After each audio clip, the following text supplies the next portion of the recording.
Welcome to the Tech Egg. Don't get scrambled. Enjoy the video. You start by verifying hardware compatibility. Check whether your laptop exposes PCIe lanes or a USB 4 root complex you can tap.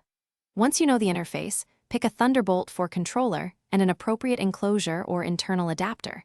This ensures lane count and power delivery meet spec. Make sure you download the latest BIOS and vendor drivers now, because firmware updates can enable port routing. If you skip updates, the new controller may be invisible to the system.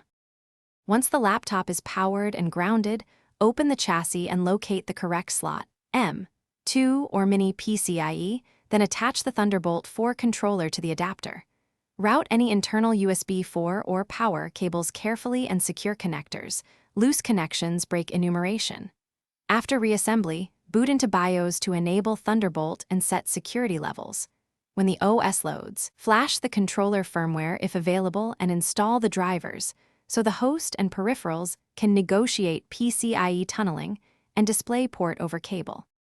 You finish by testing with a Thunderbolt-certified dock or NVMe enclosure using a full-feature cable to verify data, display, and power delivery. Monitor Device Manager for the Thunderbolt root complex and run a bandwidth test to ensure PCIe lanes are active. If peripherals fail to enumerate, power down, reseat the adapter and connectors, and revisit BIOS security settings, sometimes set to user authorization. As a last resort, try alternate controller firmware or drivers. They often resolve compatibility quirks with specific laptop platforms. Thanks for watching. Consider subscribing if I helped unscramble your problems.